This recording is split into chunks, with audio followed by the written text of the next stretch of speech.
Hi everyone, it's QuickyBaby and welcome back to World of Tanks, and today I'm going to be playing the Tier 5, the Tier 6 and the Tier 7 Japanese Heavies that just went into the game, so you can get an idea of whether the mid-tiers are actually worth playing, if they're bearable, and maybe some of my tips and tricks along the way that I've been able to learn in my first couple of days of playing these tanks. So firstly, we're going to be playing in the Tier 5. This is the Mitsu 108, and a lot of people have been saying it looks like a TOG. A TOG kind of meets maybe like a T28. Bizarre looking vehicle, really. It's pretty darn big still. It weighs 46 tons, so if you do get a chance to ram someone with this tank, you will do pretty well around these mid-tiers. So this tank, its highlight has to be 300 alpha damage, which a lot of you will be thinking, wow, that sounds a lot like the OI Experimental back in the day, right? When that tank used to have the 300 alpha damage gun that performed quite well. These days, however, the OI Experimental more or less uses a derp gun instead, but this is not a derp gun. So having this 300 alpha damage gun can really stack up quickly. However, when I say it can stack up quickly, there are a few downsides to this vehicle as well. And that is, its damage per minute is awful, 1,300. That's why I'm electing to not actually use a gun rammer on this vehicle. Now, you play the vehicle however you want to play. For me personally, I'd rather focus on having vents on this tank, so I can have the better accuracy, I can have the better aim time, because the vehicle's aim time is not great, it's 3 seconds, and its accuracy is horrendous. It is 0.46. You want to do everything that you can to be able to try and improve that without destroying the vehicle in other ways. The other tank strength is it's actually pretty fast, 35 kilometers an hour, with a decent power to weight ratio as well. And if you're wondering why I'm kind of like just sitting there and going AFK at the start of the battle, it's because I'm trying to figure out this tank's gun depression angles. This is the first game I played in this vehicle, and I can tell you, I'm not going crazy by driving this thing backwards, for a reason that will become clear after I show you. Whoa, 320 alpha, this thing hits. Okay, so this thing has 2 front turrets, which means that while it does have 10 degrees of gun depression, it only has 10 degrees of gun depression if you're right between these 2 turrets, and then you have horrible gun depression all the way around the side. Don't worry, I will remember to unmute the mic this time. And then you don't get 10 degrees of gun depression back until you're right over the side. It's absolutely awful. But over the back, you can actually get 9 degrees of gun depression all round. Considering this vehicle only has like 70 millimeters of frontal armor, well, that is going to do better in a matchup like this against Tier 4 and Tier 5 opponents. It's really not all of that special. Gosh, look at that bloom. Horrible gun handling on this vehicle, horrible aim timing, horrible accuracy. But when you hit 300 alpha damage, that means you're two-shotting a Chi-He, somebody who's just starting their journey on trying to get the new Japanese Heavies. They weren't prepared, boys and girls. There are 2 Chi-He's on the enemy team. Were they not watching Uncle QuickyBaby's YouTube channel for the last few months where he's been telling you to save up 12,000? Another thing that I'd mention is that if you haven't already played so far, if you have saved up the experience, make sure you spend it before you start getting blueprints. I, like a complete idiot, didn't actually research the Mitsu 108 before I started playing another tank, and I got a blueprint, and of course it went on the Mitsu 108, so that was a big waste. If you've unlocked all of the vehicles in the game, one of the most cheeky ways that you can research through a new tech tree is just to log in and either keep rolling your bonus mission, well, not the bonus mission, but rolling one of the 3 missions, preferably the one that's furthest on the right that gives the most, and then re-rolling it. And if you can get 3 blueprints, that's a huge amount of experience. Towards the top tiers, that's like 50k off the tier 10 tank, just for completing like 1 mission inside the game.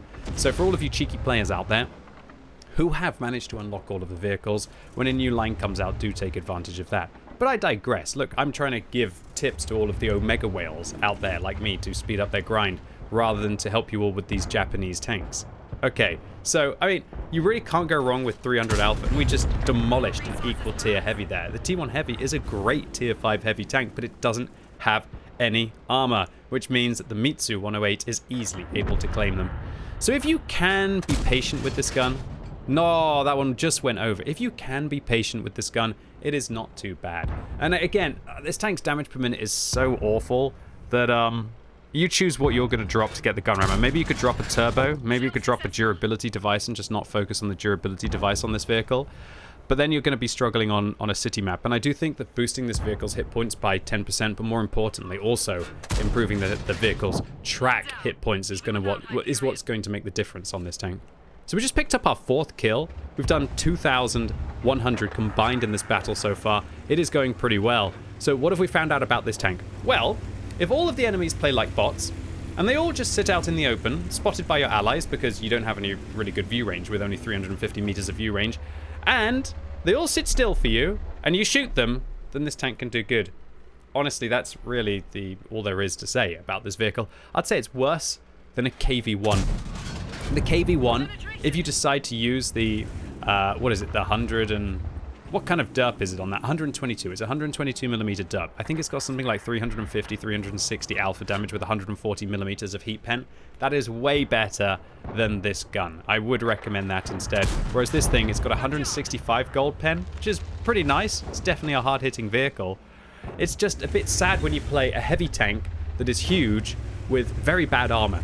Everything pens this vehicle. You won't really be bouncing too many shells unless you are really getting shot by very low tier tanks. And good luck trying to meet tier 4s frequently in the matchmaker, unless you are getting lucky, right? So the Mitsu 108, it's done pretty darn well in this game, but look at that gun. It's just wow. Wow, wow, wow, wow, wow. But again, when it hits, it hits. Exactly, that's what you get for wasting my time. It's a powerful tank, the T-67, but it gets vanquished by the new Mitsu. It's so weird in this tank to be overturning. You might be thinking, QB, why are you going alongside? But that's how you can get the gun depression in this tank. You literally can't depress this gun in any other way. And unfortunately for the enemy team, one of their top tier heavies was AFK. But you know what? That's pretty fortunate for me. So we're going to look for the shell here. And I'm on 5 kills, and I was thinking, shall I steal this kill? Shall I steal this kill to secure a top gun? Nah, it's just a top gun. Plus, it'll be so nice if we don't try to steal the kill. And we still get the top gun. Beautiful. So there you go. That's the Mitsu 108. It was the first ever game I played in this tank. I'm not going to pretend this game was a huge amount of skill. All you really saw here is that a big gun can manage to pick apart its opponents if you can hit them because they're staying still. This, honestly, it's not a good tier 5 tank. It is playable, but if you do have the free experience, it might be worth avoiding this one. All right, so now let's play the tier 6. This is the Junu No. And how has this vehicle changed? Well, it actually has significantly less alpha damage than its previous tank, the tier 5. You've got 230 alpha, whereas the previous one had 300, with no opportunity to use a different gun on this vehicle that would have more. However, your penetration has gone up to 150 on your standard rounds, and your gold rounds are 208. But as you're going to see, this vehicle has a tremendous rate of fire, giving it a base damage per minute of 1,900. And so because its damage per minute is actually good, I've decided to drop the durability device on this vehicle, and I'm going to be using vents, turbo, and a gun rammer. And that's because it has no more crazy turrets over the front. There is nothing preventing you from using this vehicle's 10 degrees of gun depression, and so I think you should play this thing like a ridgeline vehicle. The turret armor on this tank is also, it's still pretty good. It's kind of about 160 millimeters, so that means that you will be able to deal with standard rounds from equal and lower tier tanks. Premium rounds might start to challenge, for sure. Even the stock gun on the Junu with premium rounds can be able to challenge. But oh, this gun handling, it's so much better. Really is. The aim time's gone down to 2.3 seconds. The accuracy's down to 0.37, whereas previously I think it was like 0.46. And so this vehicle feels more like a traditional heavy on a ridgeline. Kind of feels a lot like an M6. In fact, I think that's the best way to describe this vehicle, is it's like an M6. And considering how crazy good the M6 is, this vehicle should be amazing as well, right? Well, yeah, maybe not quite. Because the M6 really does everything that this thing does better. It's kind of got better pen on its premium rounds. It's got a slightly better rate of fire. It's got slightly better alpha damage. I think that its gun handling is comparable, if not just a touch better as well. And I'd say that it has a better turret against vehicles that have higher pen, but probably worse turret armor on an M6 against, should we say, equal and lower tier tanks that refuse to fire gold. So that means that it's probably just a little bit worse, all in all, than an M6, apart from with regards to its hull armor. The hull armor on this tank is 130. However, the lower plate doesn't really feel like it's 130, that's for sure. I think it's more like 80 in parts. So it does look and feel a a lot like a Japanese Tiger, clearly. It looks like almost a Tiger and an AMX M4 had a child. That's how I feel about this tank. And it's not too bad. It's not too bad at all. This is actually way better than the Tier 5 with regards to how flexible you can be and how quickly you can pick apart your opponents. And we'll just have to see whether it's going to be one of the better vehicles in the line, as I'm not going to spoil how good the Tier 7 is that I'm going to be showing after this. Wow, that was a bit of a miss. I think that one went slightly high and left, but I should have given just a little bit more lead. I hope that's not going to come back to haunt me. Talk about haunt me. What is this KV3 doing? There we go. It does come back to haunt me. I lose 86 hit points to the T52, but I'm getting some big old shells into the KV3 here, who seems to be on the warpath to find the KV1S. Well, okay. I don't know what you're doing, Mr. KV3. To be fair, I don't think this KV3 really knows what they're doing. And unfortunately, my shell whizzes over their hull, showing you that this is not an accurate heavy tank. 0.37 is by no means bad, but it is not accurate. So I've been whiffing a lot of gold rounds in this game. Now I'm going to start to load regular rounds. But honestly, the disparity in the penetration here, 150 to 208, kind of reminds me a bit of the Comet pen in that regard. And we're going to see that I can't pen the upper part of this Churchill, but I can pen the lower part of his tracks there. And remember, because the Churchill's tracks go over the armor, we're easily able to go through there and not only track the Churchill, but also damage them.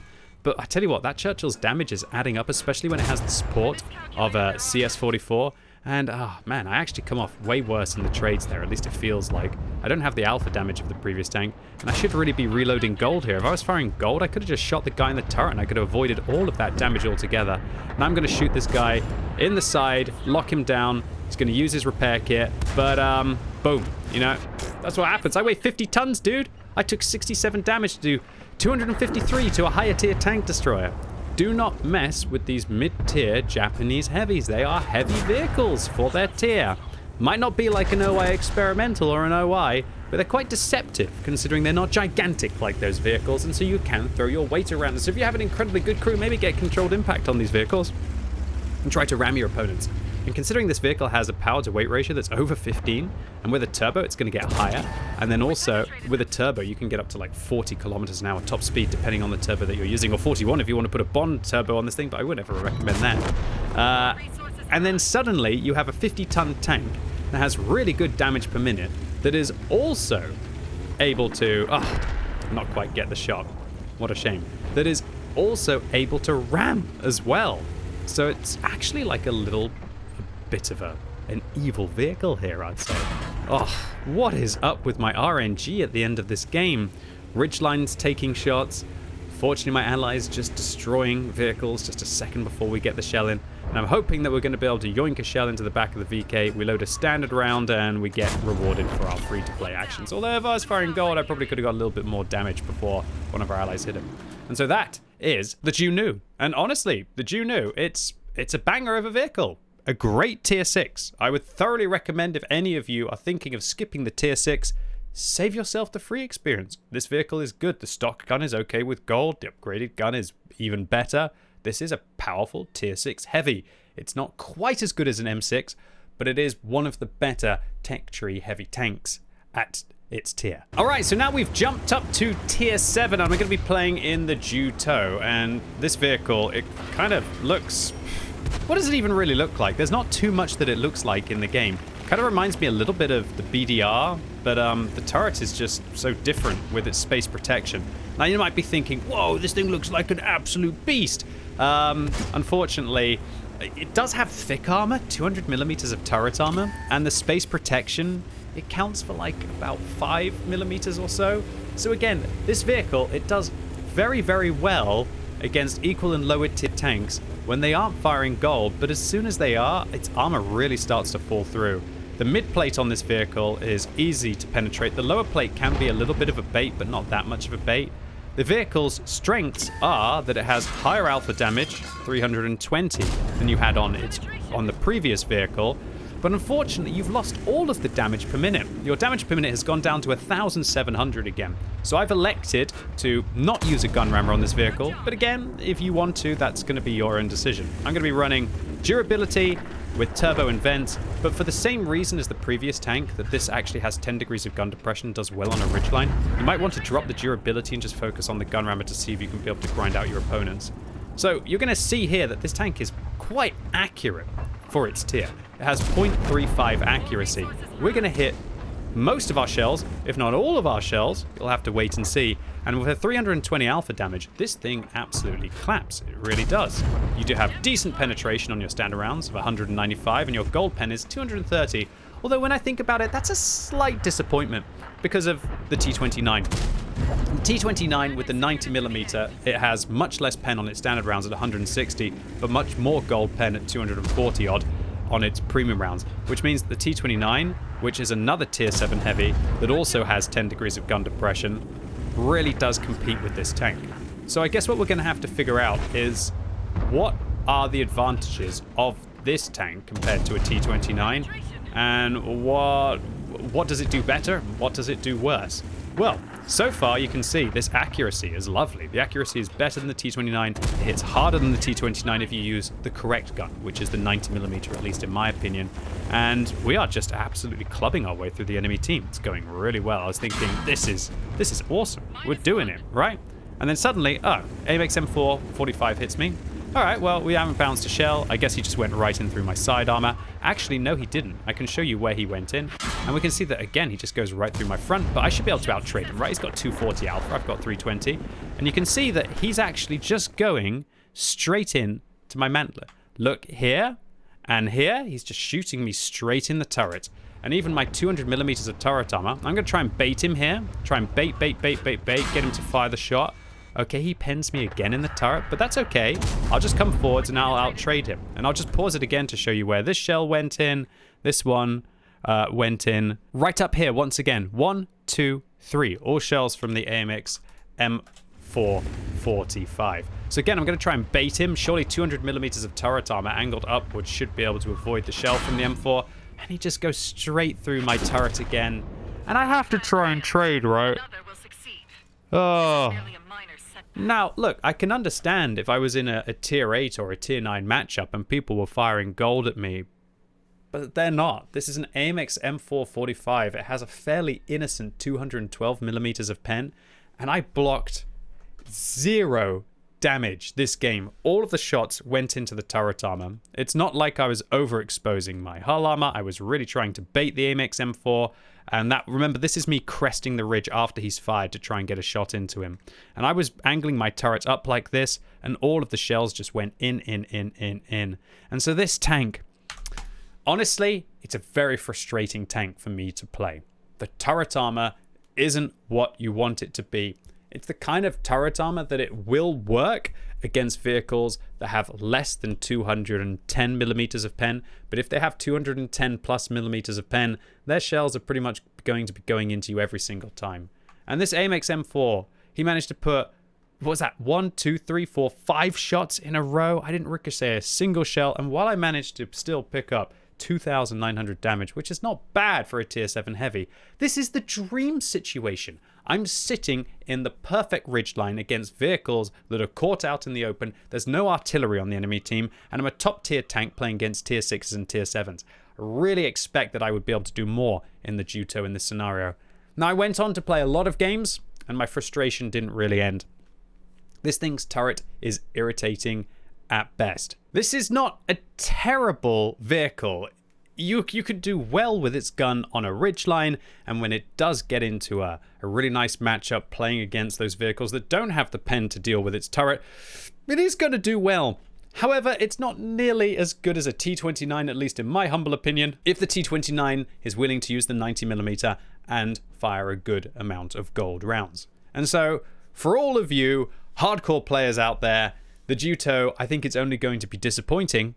However, for a lot of you players out there who haven't experienced the T29 with the 90mm or aren't willing to fire the amount of gold that the T29 requires, then the Juto might be a good option at tier 7. And all in all, this vehicle is perfectly playable, but honestly, it doesn't bring anything new to the game. It's not exciting, and I don't think it's really going to wow anyone out there. So all in all, to summarize, for any of you who are thinking about getting into the Japanese heavy tanks, this time as they are new, tier 5, not great, but playable. Might want to skip, might not want to skip. Tier 6, definitely playable, would recommend it. It's definitely like an 8 out of 10 kind of tank. Perfectly capable of carrying big games with its great DPM on a ridgeline. And the Tier 7, the Juto, it's hit or miss really. It's definitely not a bad tank. It's perfectly playable. But again, I think that you'll do better playing a T29. It's quite interesting because I think you'll do better playing an M6 as well. So American Heavies, whew, you're not being beaten out by the Japanese new line today. Anyway, ladies and gents, boys and girls, that was it for today. Really hope you enjoyed this video. It was hopefully useful for all of you out there thinking about whether these mid-tiers, which a tier, like quite often people don't even bother thinking about the mid-tiers, are actually worth playing or not. So yeah, if you enjoyed this video and it was useful, give it a thumbs up. If you hated it, give it a thumbs down. And let me know in the comments down below what you think about the new Japanese Heavies. Do you think they look great? Do you think they look awful? Have you played them? Where are you currently on the grind? Did you skip the grind? Was it worth skipping the grind? Let me know what you all think. And as always, thank you so much for watching. You've been epic and hopefully I'll see you soon.